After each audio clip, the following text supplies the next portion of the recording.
Kementerian Perlindungan Pekerja Migran Indonesia (P2MI) menginisiasi kampanye Pergi Migran Pulang Juragan yang bertujuan memberikan dukungan untuk seluruh pekerja migran Indonesia. Menunjukkan kepada semua purna bahwa pulang dari menjadi pekerja migran itu tidak harus hidupnya susah, tetapi dia berangkat migran pulang juragan. Sebelumnya dalam pertemuan dengan Menteri P2MI mendiskusikan banyak hal, khususnya bagaimana generasi muda dan pekerja seni mendapatkan kesempatan bekerja di luar negeri sesuai prosedur agar mendapatkan perlindungan penuh. Juga dibahas terkait fenomena generasi muda yang ingin bekerja ke luar negeri dengan tagar Kabura Jadul. Menteri BP2MI menyebutkan hal tersebut adalah aspirasi yang harus ditindaklanjuti sesuai dengan tupoksi Kementerian P2MI. Tagar Kabura Jadul dipandang sebagai keresahan anak muda yang harus diberikan solusinya agar menjadi sebuah hal yang positif.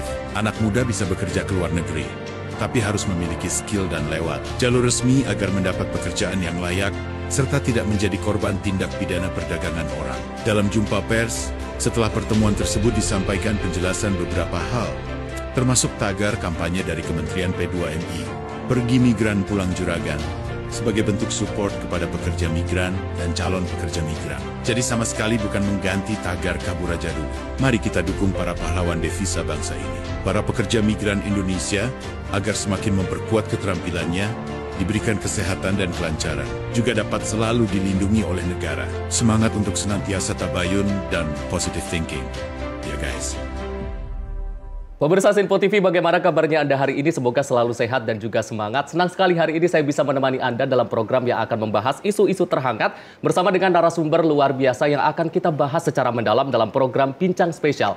Pemirsa, bekerja di luar negeri bagi sebagian masyarakat Indonesia bukan hanya tentang mencari nafkah, tetapi juga untuk mewujudkan mimpi, menemukan kehidupan yang lebih baik. Namun di balik harapan tersebut, ada banyak tantangan yang harus dihadapi, termasuk dengan perlindungan pekerja migran, banyaknya jalur-jalur ilegal, hingga isu-isu sosial yang mulai mencuat di media.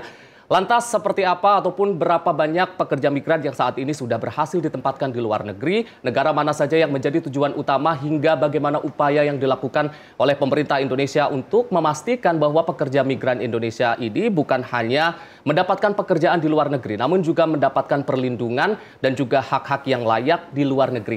Hari ini kita akan membahas lebih mendalam bersama dengan narasumber yang memang ini memiliki kewajiban langsung terhadap perlindungan pekerja migran di Indonesia. Kita sudah hadir di studio Menteri Perlindungan Pekerja Migran Indonesia, Bapak Abdul Qadir Karding. Selamat datang Pak Menteri. Oke, selamat datang Mas Arief. Sehat Pak?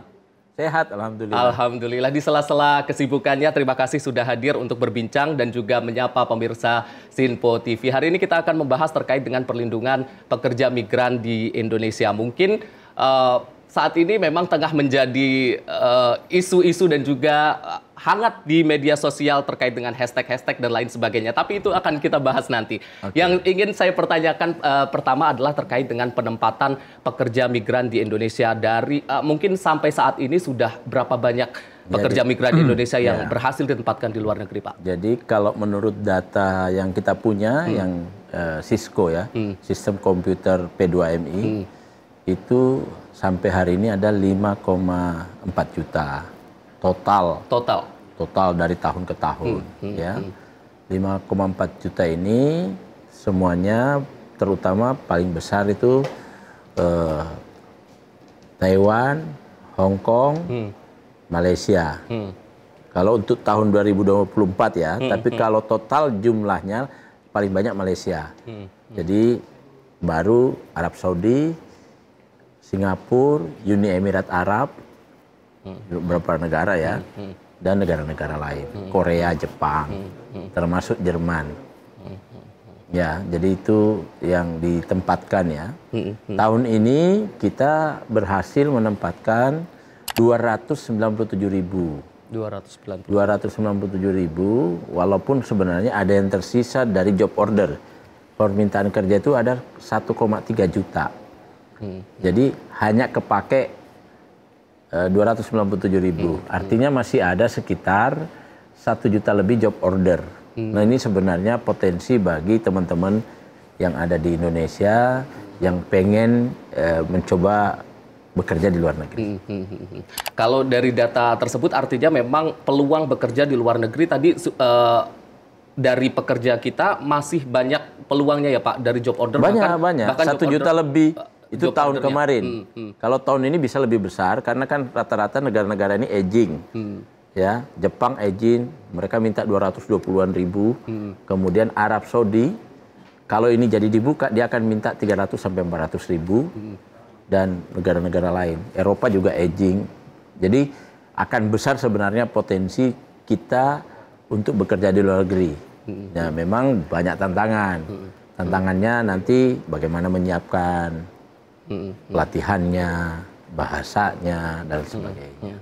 Untuk sektor apa saja sih Pak yang menjadi permintaan terbanyak dari luar negeri terhadap pekerja migran Indonesia? Kalau sektor yang ada sekarang itu 80% memang domestic worker. Domestic worker. Nah, sisanya baru yang lain. Kalau ke depan mau kita dorong agar jangan hanya domestic worker. Grafiknya 80% ini kita kurangi menjadi 60%. Nah, ini memang konsekuensinya harus menyiapkan lembaga-lembaga pelatihan termasuk pembiayaannya. Nah, itu akan kita atur nanti. Kita akan atur. Persiapan-persiapan yang dilakukan oleh P2MI untuk menyiapkan tenaga kerja Indonesia agar memang sesuai standar atau sesuai kompetensi yang dibutuhkan oleh job-job ataupun pekerjaan-pekerjaan yang diorder oleh negara-negara tujuan itu seperti apa Pak? Jadi gini, kita akan membangun pelatihan-pelatihan atau bekerja sama dengan lembaga. Kayak kita ada 13 lembaga dan kementerian yang punya balai. Kita akan kerjasama dengan mereka. Di samping nanti ada lembaga-lembaga swasta ya, atau yang diinvestasi oleh pihak swasta. Kita akan kerjasama. Caranya sebenarnya sederhana. Misalnya negara Arab yang dibutuhkan jabatan kerja apa? Misalnya taruhlah 10 jabatan kerja, mulai dari caregiver, supir, atau mungkin juga ada hotel, ada restoran, dan seterusnya. Nah, modulnya yang mereka biasa pakai, tinggal kita langsung kasih ke tempat pelatihan kita. Guru-gurunya juga. Nah, tinggal di situ tinggal kita tambah bahasa, kemudian mental. Mental ini penting, agar jangan nyampe dia langsung minta pulang. Nah, lalu yang ketiga soal pengetahuan kultur budaya negara setempat itu penting. Nah, itu dari sisi pelatihannya. Tapi kalau Mas Arief tanya soal kesiapannya, dia harus satu, siap dokumen, siap kesehatan, siap sehat jasmani rohani, ya toh? Siap visa kerja, siap keterampilan, siap bahasa. Jadi banyak yang harus disiapkan. Selama persiapan ataupun untuk perlindungan tenaga kerja migran di Indonesia yang bekerja di luar negeri, tantangan-tantangan terbesar yang dihadapi selama ini? Ya, jadi kalau bicara perlindungan, sumber utama masalah itu namanya berangkat secara ilegal. Atau orang lain kadang-kadang nyebutnya unprocedural. Jadi orang yang berangkat tidak melalui mekanisme aturan yang ada. Lewatnya calo, lewatnya sindikat, lewatnya komplotan yang langsung ke masyarakat, bikin ke sana. Itu jumlahnya besar. Dan data yang kami punya,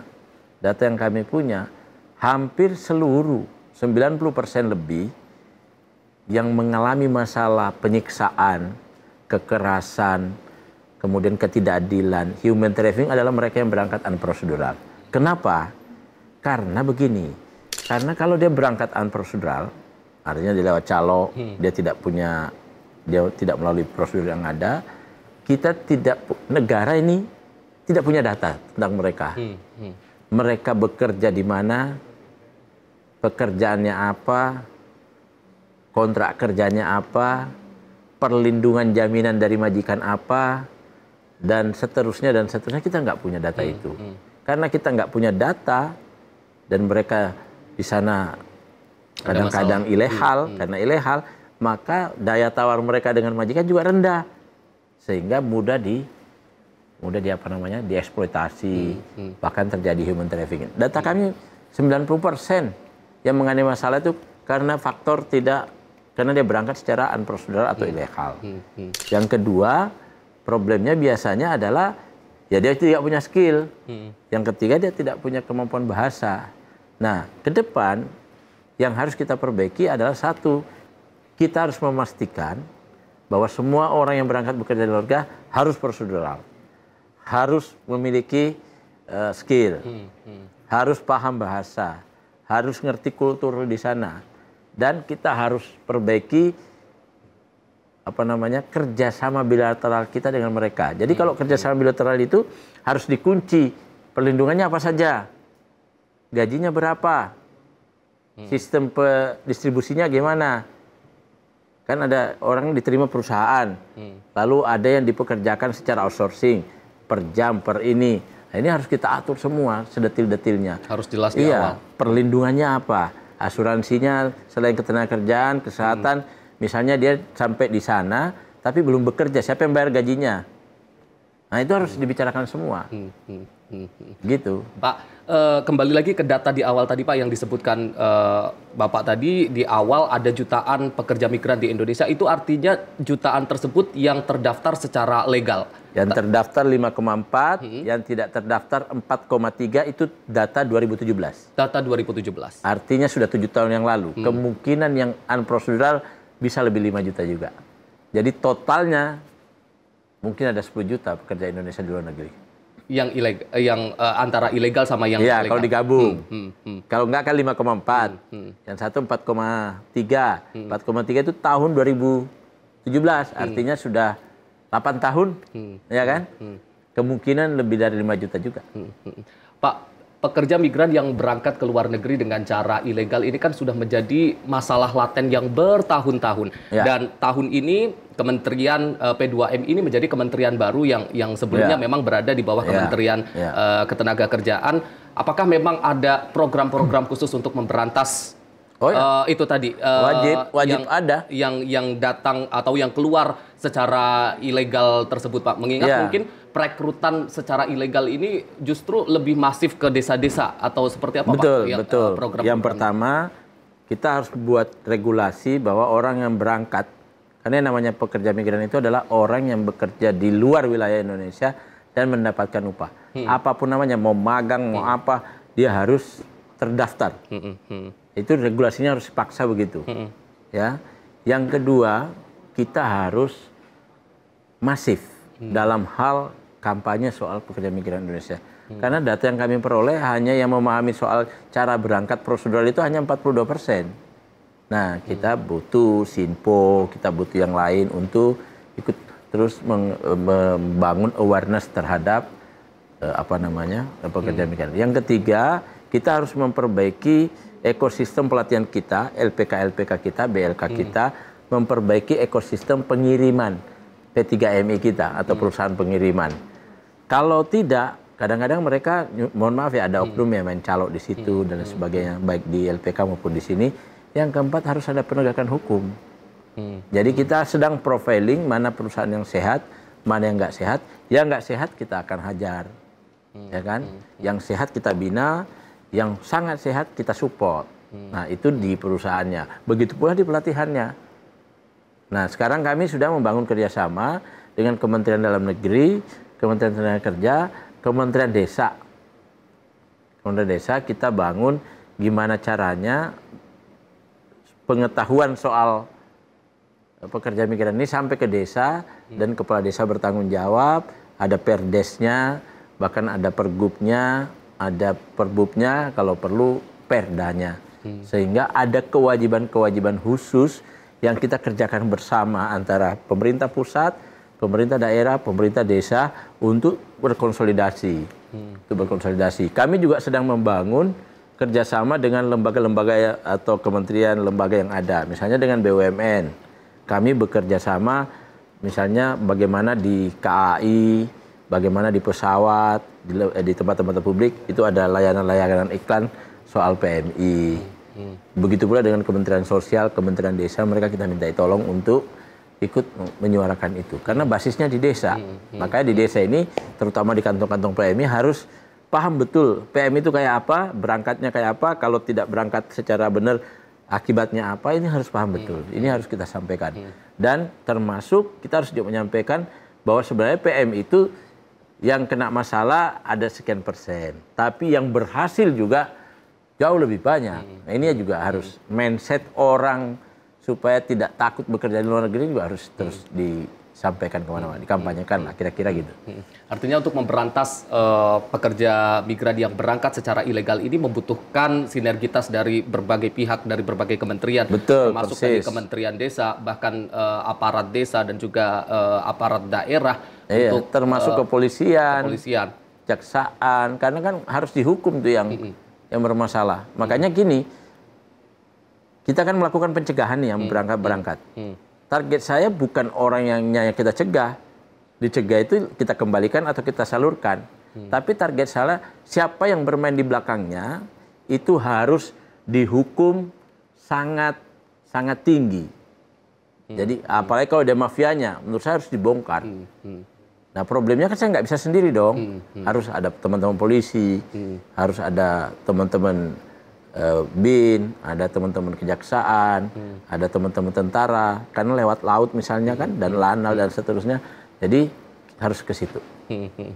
Baik, Pak Karding, kita akan lanjutkan lagi perbincangan kita. Nanti kita akan membahas terkait dengan bagaimana instruksi Presiden terkait dengan perlindungan pekerja migran di Indonesia yang bekerja di luar negeri. Tapi usai jeda, pemirsa jangan kemana-mana, usai jeda kita akan kembali lagi. Tetaplah bersama kami di Bincang Spesial Sinpo TV.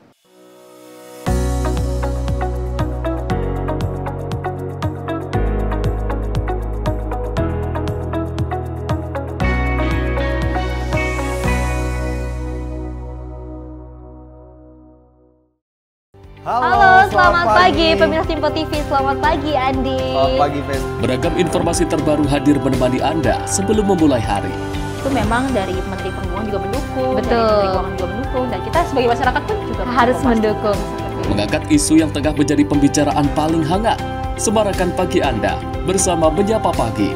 Setiap Senin hingga Jumat pukul 6 pagi. Hanya di Sinpo TV. Kami hadir dengan rangkaian informasi dari berbagai penjuru dunia. Topik dan isu yang tengah menjadi sorotan mancanegara dikemas dengan lengkap untuk Anda.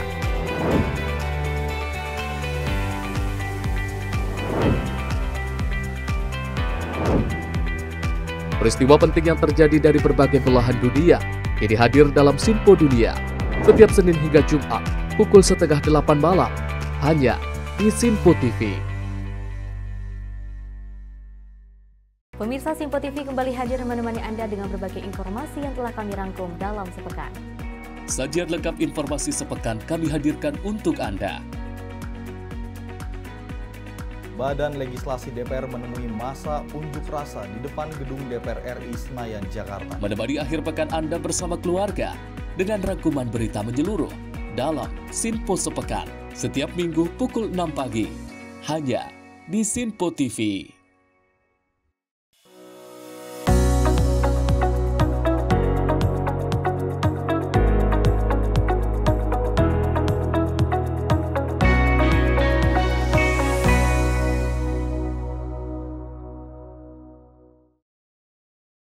Pemirsa, Anda kembali menyaksikan Bincang Spesial masih bersama dengan Menteri Pelindungan Pekerja Migran Indonesia, Bapak Abdul Qadir Karding.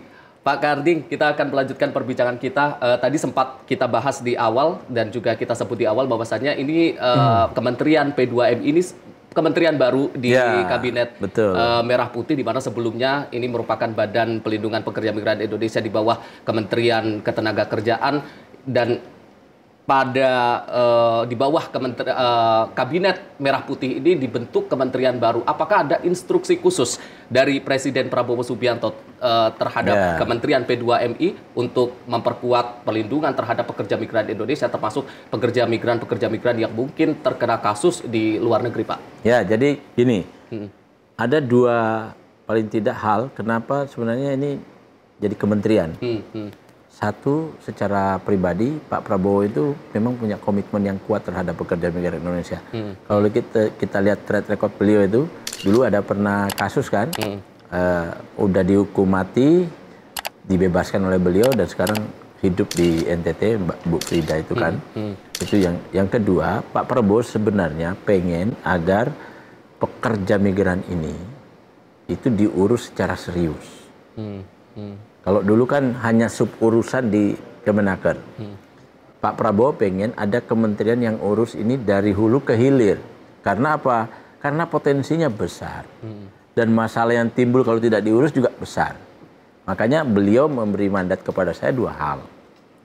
1, harus dipastikan minimalis warga kita yang mengalami kekerasan, mengalami eksploitasi, bahkan mengalami human trafficking atau TPPO. Itu 1. Yang kedua, mudah-mudahan pekerja migran ini juga memberi menambah devisa. Mas Arief harus tahu ya, per tahun devisa yang dihasilkan dari pekerja migran, devisa itu uang masuk ke Indonesia, itu 251 triliun. Nomor 2 terbesar setelah migas. Nah, kalau ini kita kelola dengan baik, maka itu akan sangat membantu bangsa kita. Ada 7,4 pengangguran juta. Nah, 7,4 ini kalau tahun ini kita bisa mengirim 297.000 kan lumayan. Ya kan? 0,36 berpengaruh terhadap ini. Secara tidak langsung berpengaruh pada pertumbuhan ekonomi. Ya kan? Dan juga penguatan ekonomi keluarga, karena orang-orang yang berangkat itu uangnya sebagian dikirim ke keluarganya kan. Keluarganya. Jadi hidup di keluarga di desa itu jauh lebih baik. Nah, itu 297.000 dapat 251 triliun. Nanti kalau kita target sekarang ini misalnya 425.000, maka dapatnya dia 436 triliun. Cukup besar. Dan itu akan membantu ekonomi bangsa kita. Itu 2 itu yang diberikan Pak Prabowo kepada kami. Dan sekarang kami sedang menata sistemnya, menata kebijakannya, menyiapkan timnya, kemudian skemanya kayak apa untuk 2 hal ini. 1 perlindungan, 1 peningkatan devisa. Dengan banyaknya devisa yang dihasilkan oleh pekerja migran Indonesia, maka tidak heran bahwa pekerja migran ini disebut sebagai pahlawan devisa. Pahlawan devisa. Pahlawan devisa. Pak, tapi meskipun memang disebut sebagai pahlawan devisa, ini tidak terlepas dengan berbagai macam permasalahan-permasalahan yang mungkin terjadi di negeri orang. Meskipun memang tidak terlalu banyak, tapi ada kasus-kasus di mana tadi kekerasan, kemudian gaji yang tidak dibayar, atau yang terakhir kemarin ada penembakan di Malaysia yang meskipun memang itu melalui jalur ilegal. Langkah-langkah yang dilakukan oleh Kementerian P2MI untuk menanggulangi kasus-kasus ataupun membantu pekerja migran Indonesia yang terkena kasus di luar negeri itu seperti kalau yang terkena kasus di luar negeri itu gini, Mas Arief harus tahu, di luar negeri itu wilayahnya Kemenlu. Dia menjadi wilayah kami setelah di Indonesia. Tetapi kita terus melakukan koordinasi, saling support dengan Kemenlu. Nah, ada harapan kita misalnya ya asuransi, ya BPJS. BPJS itu kan ketenagakerjaan hanya ada di Indonesia. Padahal yang mau dijamin ini orang yang bekerja di luar negeri. Dia harus punya perwakilan. Ya. Misalnya perusahaan penyalur. Kalau ada apa-apa dia harus punya perwakilan atau gabungan penyalur punya perwakilan di satu negara, misalnya di Taiwan, di Hong Kong, di Malaysia. Agar apa? Kalau ada apa-apa, ada yang membantu Kementerian Luar Negeri dalam hal mengadvokasi. Jadi kita harus menyiapkan advokasi litigasi maupun non-litigasi. Karena kan banyak kasus tuh, undocumented, overstay, tadi pemukulan, dan selainnya. Ini harus ada yang membantu Kemenlu di sana. Nah, ini yang kita siapkan semua. Termasuk kita sebenarnya ada dana setiap P3MI itu punya deposit misalnya 1,5 miliar. Kalau ada apa-apa dengan PMI yang dia kirim harus diambilin dari sini. Nah, itu tapi dia harus prosedural. Nah, problemnya selama ini hampir semua yang unprosedural. Itu masalahnya di situ. Oleh karena itu sumber masalah sebenarnya membuat mereka jadi prosedural. Karena datanya lalu ada di sama kita.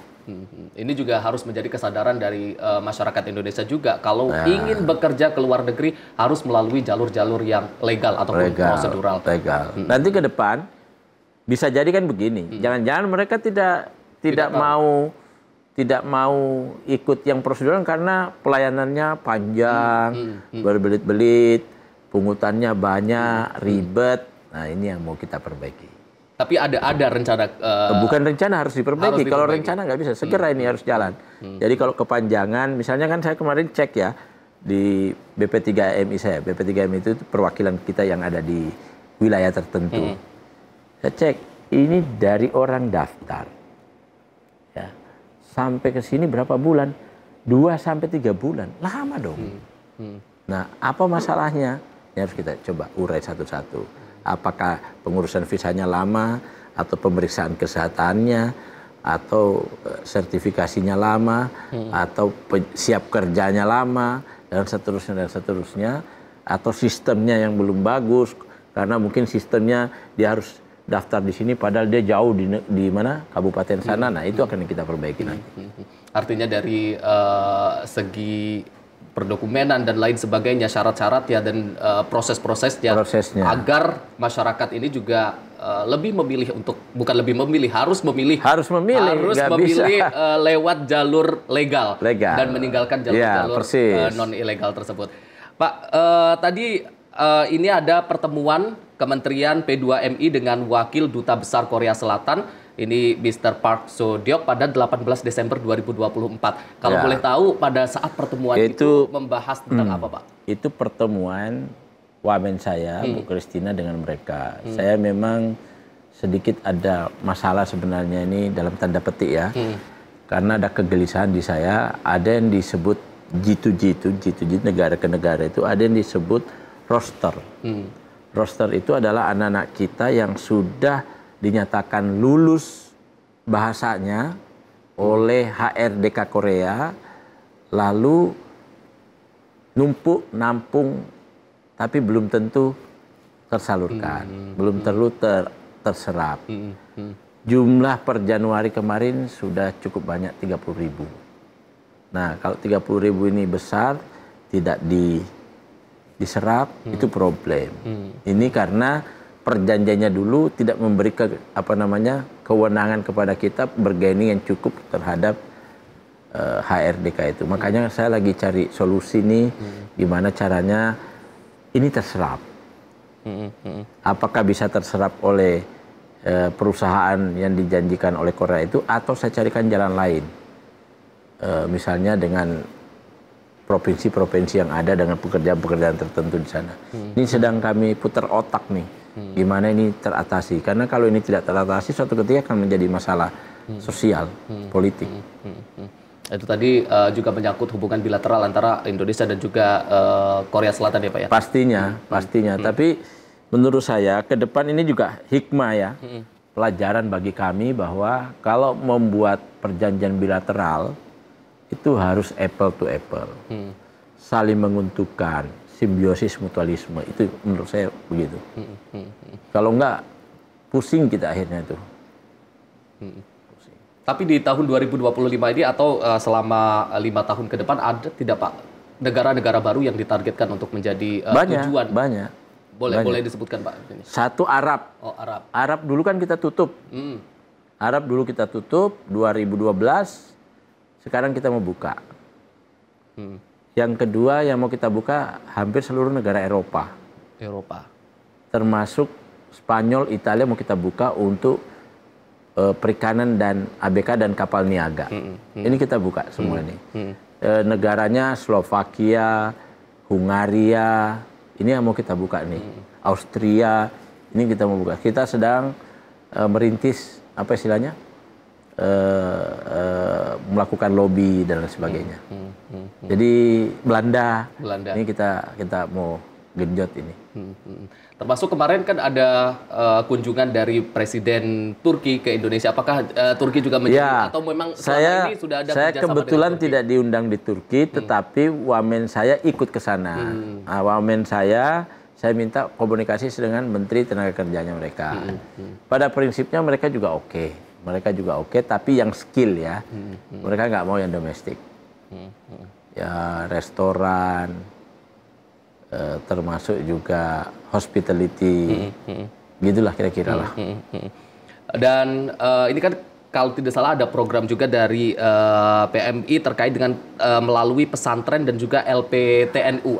Ini Iya. ataupun potensi-potensi dari para santri atau seperti apa, Pak? Iya, ini kan jumlah pesantren itu besar banget. Bahkan ratusan ribu. Ya, ratusan ribu. Kita lagi menyisir mana yang ada lembaga pelatihannya. Kenapa pesantren? Karena biasanya mereka sudah dibekali dengan bahasa Inggris dan bahasa Arab. Tapi tidak cukup saja di lembaga NU. Saya tadi ketemu Pak Kiai Haidar Nasir, iya betul ya, Ketua Umum Muhammadiyah. Saya juga musuhan di Muhammadiyah. Jadi selain di sekolah-sekolah Dikdasmen, SMK, lalu di perguruan tinggi vokasi, lalu misalnya di kesehatan ada 43 balai, di perikanan ada 23 balai. Jadi ada 13 lembaga di luar NU dan Muhammadiyah. Itu nanti kita akan kerjasama. Untuk apa? Untuk membagi mereka ini pelatihan apa gitulah. Supaya kita bisa ngirim yang skill tadi itu. Kalau memang selama ini kan banyak pekerja migran di Indonesia yang permintaan di luar negeri ini lebih ke pekerjaan-pekerjaan domestik, pekerjaan-pekerjaan yang tidak menggunakan skill. Apakah ada target untuk mengirim tenaga migran Indonesia ke luar negeri yang memang menggunakan skill dengan kompetensi tersendiri, dan itu sektor apa saja, Pak? Harus. Jadi gini ya, sekarang ini 80% pekerja kita itu low skill, domestic worker, ya. 80% ini target kita tahun depan tersisa tinggal 60%. Jadi tiap tahun 20%. Nah, yang skill itu banyak, permintaan juga cukup banyak. Mulai dari bahkan ada permintaan pilot, pramugari, ada permintaan untuk misalnya manajer hotel, ada permintaan spa, ada permintaan IT, ada permintaan operator untuk di perusahaan-perusahaan besar, ada permintaan untuk macam-macam lah, banyak, ya, restoran, banyak ini, ada untuk tambang, banyak juga. Nah ini semua PR kita ke depan untuk kita siapkan orang-orangnya. Artinya ini untuk upgrade skill, bahwa untuk menunjukkan juga bahwasanya pekerja-pekerja di Indonesia ini tidak hanya untuk di lapangan-lapangan ataupun untuk yang kasar, tapi juga mereka yang memiliki skillful yang bisa ditempatkan di pekerjaan-pekerjaan yang mampu lebih layak, seperti itu ya Pak ya? Ya, sebenarnya gini, domestic worker ini juga sebenarnya layak. Yang penting kita sertifikasi.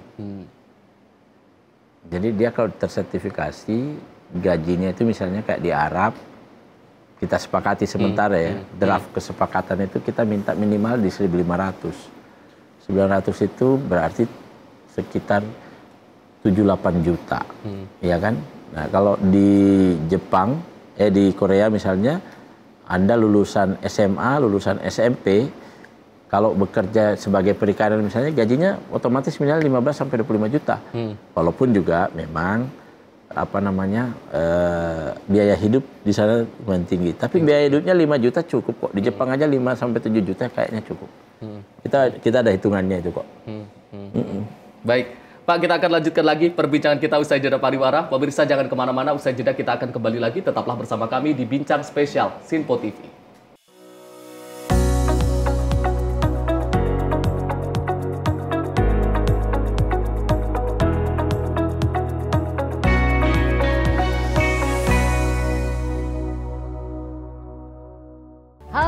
Selamat malam pemirsa, senang sekali rasanya kami mengisi ruang informasi Anda. Akhiri aktivitas Anda dengan rangkuman perkembangan peristiwa yang terjadi sepanjang hari. Sebelumnya kita saksikan ada sekitar 3.000 tamu undangan, sementara di Ibu Kota Nusantara ini ada sekitar 2.000 tamu undangan. Rangkaian informasi nasional dan mancanegara dirangkum sebagai penutup hari dalam Menyapa Malam. Setiap Senin hingga Jumat pukul 8 malam, hanya di Sinpo TV. Halo pemirsa, kami kembali hadir dengan sejumlah informasi yang kami himpun dari berbagai penjuru dunia. Rangkaian informasi yang membuat akhir pekan Anda begitu bermakna. Sebuah kelompok di Afrika Selatan memberikan layanan pertunjukan film dengan tenaga surya. Berita yang menjadi sorotan media dari dalam dan luar negeri, kami hadirkan untuk menemani pekan Anda dalam Sinpo Dunia Sepekan, Sabtu dan Minggu pukul 9 pagi, hanya di Sinpo TV.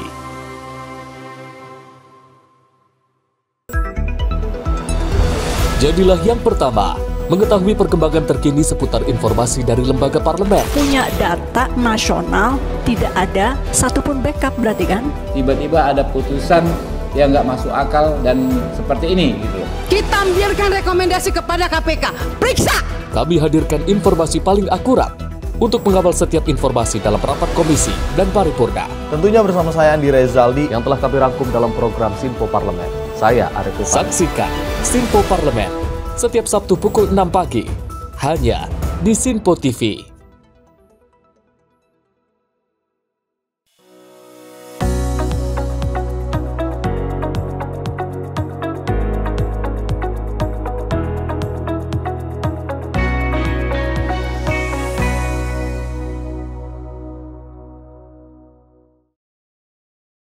Pemirsa, Anda kembali menyaksikan Bincang Spesial Sinpo TV, masih bersama dengan narasumber kita, yakni Menteri Pelindungan Pekerja Migran Indonesia, Bapak Abdul Qadir Karding.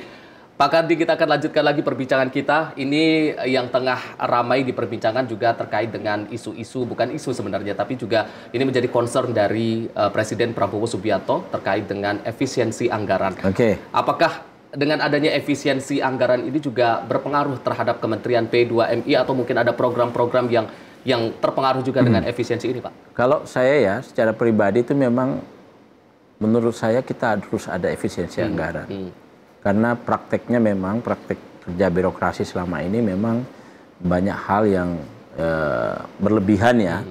Sehingga menurut saya apa yang dilakukan Pak Prabowo dalam rangka efisiensi anggaran ini membangun tradisi hidup bekerja sesuai dengan anggaran yang ada. Maksudnya jangan terlalu boros, misalnya dari sisi perjalanan dinas, dari sisi belanja-belanja rutinitas yang selama ini sebenarnya bisa dilakukan tanpa anggarannya sebesar itu gitu loh. Jadi memang perlu ada efisiensi. Nah, efisiensi sendiri ini kita kelola, kita manage, kita pastikan bahwa satu, gaji pegawai tidak ada masalah. Yang kedua, pelayanan, karena kami ini kan Kementerian Pelayanan, tidak boleh terhenti, harus tetap optimal. Ya, termasuk pelindungan kita juga tidak boleh. Pelindungan terhadap pekerja migran Indonesia itu tidak boleh sedikit pun terganggu dengan efisiensi ini. Dan fine aja, kita bisa jalan kok. Kita bisa jalan kok. Jadi menurut saya nggak apa-apa, ini harus kita dukung efisiensi ini. Kalau enggak, coba bayangkan. Pak Prabowo bisa dapat 306 triliun dari efisiensi. Itu kan keren, Pak. Daripada cuma kepake hal-hal yang nggak jelas, kunjungan kerja, makan sana, makan sini, ya kan? Ya menurut saya sih oke sih. Aman-aman saja. Harus aman. Dan memang tugas kita ini menteri harus kreatif. Jangan semua harus tergantung total anggaran saja, nggak bisa. Kita kan bisa bekerja sama dengan lembaga lain. Bisa, kayak saya tadi misalnya, soal iklan. Itu kalau saya kerja sama kan mahal. Kalau saya beli. Tapi dengan saya bekerja sama dengan Pak Erik, saya bisa dapat gratis lah. Misalnya launch PMI.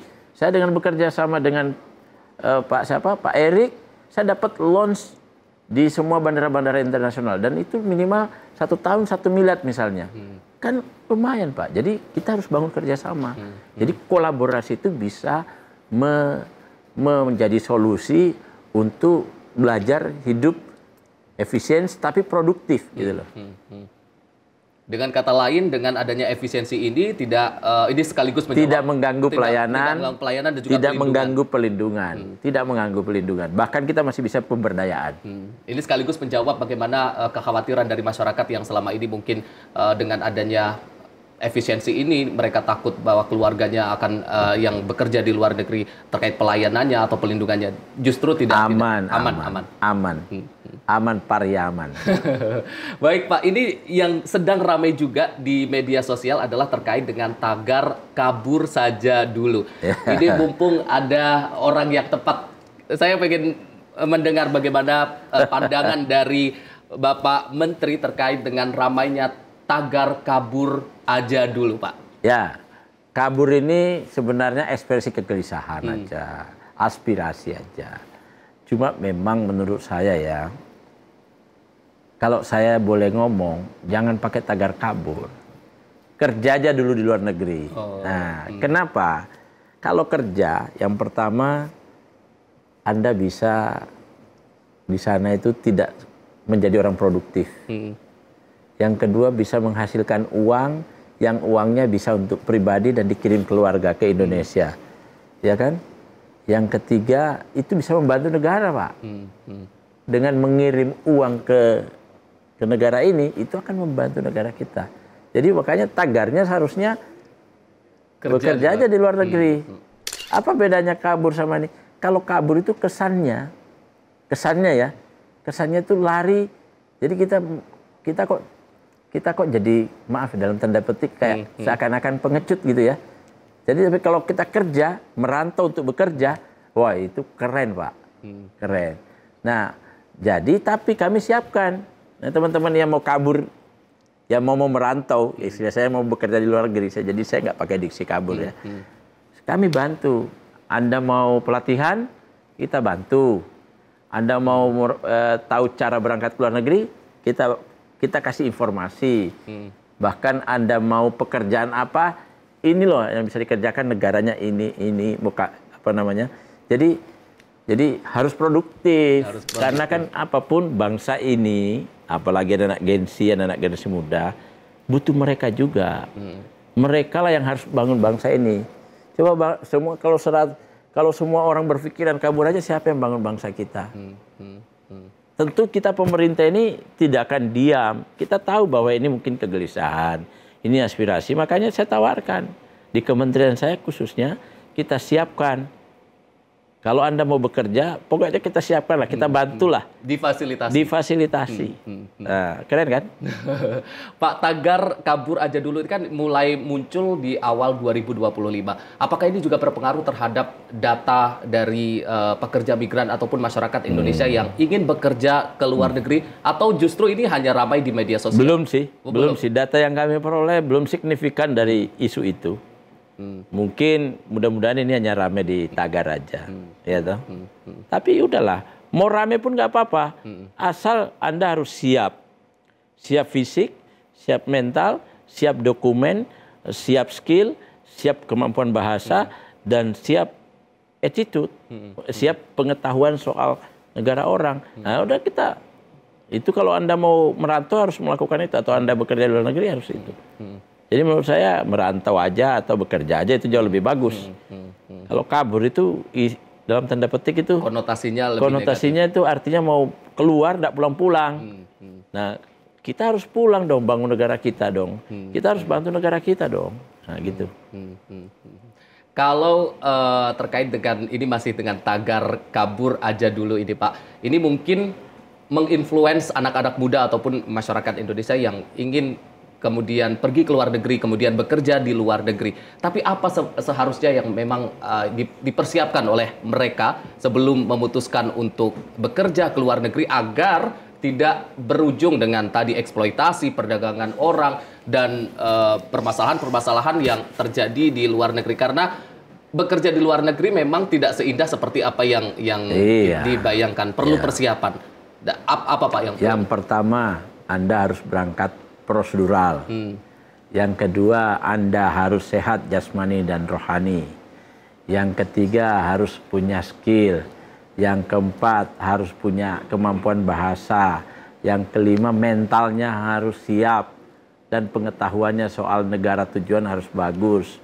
Yang keenam, ya Anda harus betul-betul menyiapkan semuanya itu. Menyiapkan semuanya itu. Dokumennya termasuk harus siap.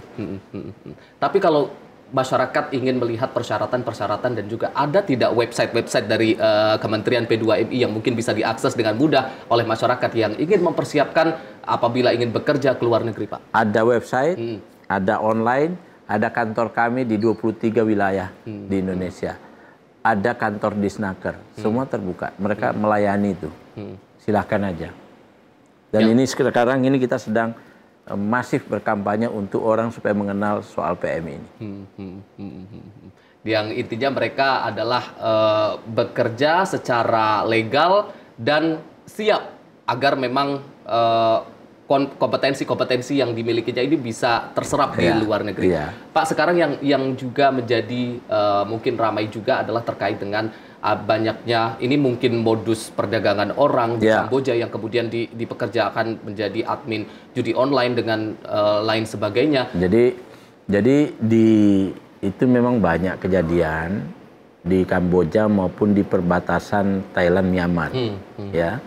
Itu banyak kejadian. Kalau tidak salah Thailand itu kita bisa cegah 123 di Kamboja itu 83, Filipina hanya 4 orang.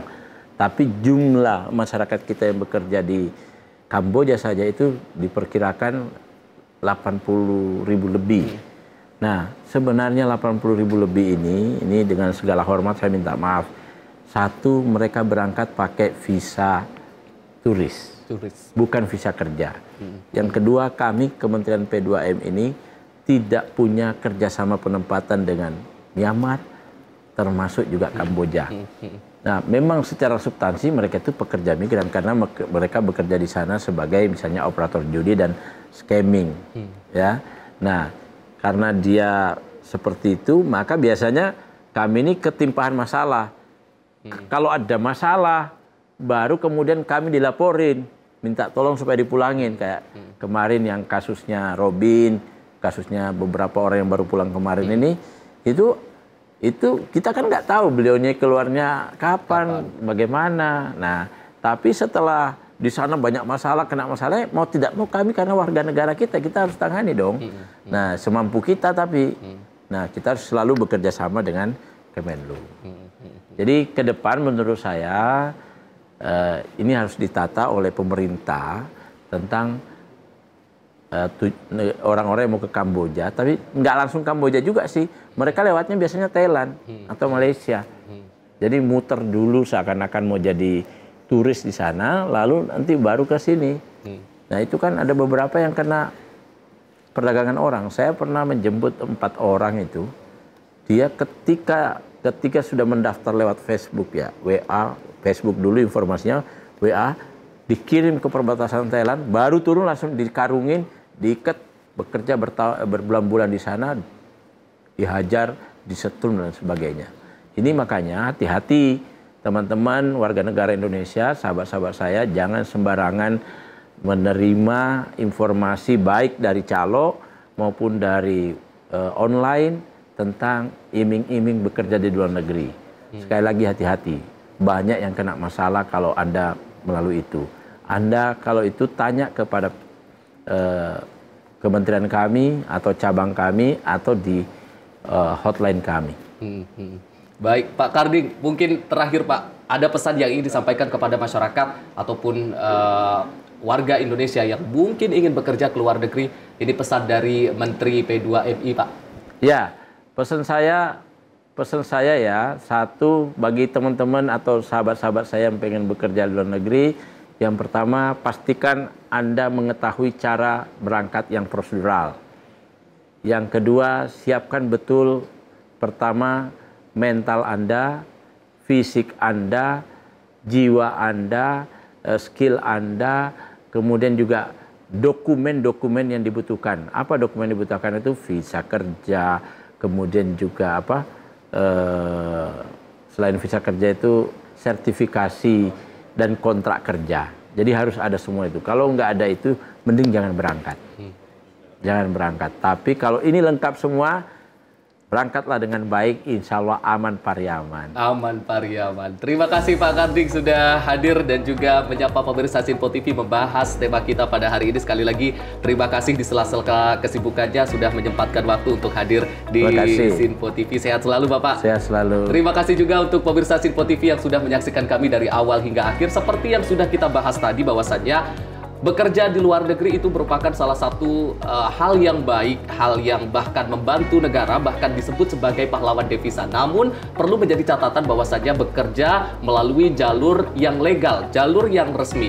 Jangan lagi ada yang bekerja melalui jalur-jalur ilegal, jalur-jalur yang tidak resmi, karena nantinya akan justru memperburuk ataupun mempersulit kehidupan kalian di luar negeri. Untuk itu, mari sama-sama sadar, dan ini juga menjadi kewajiban ataupun tanggung jawab dari kita bersama untuk bersama-sama memberantas jalur-jalur ilegal tersebut. Saya Arif Rifai, mewakili seluruh kru yang bertugas, mengucapkan terima kasih.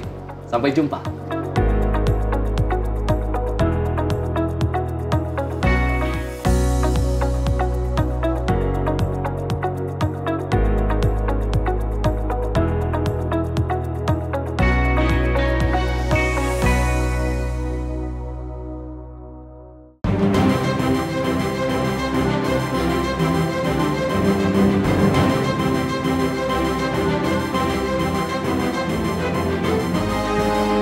Sinpo TV, News, Sport, Entertainment.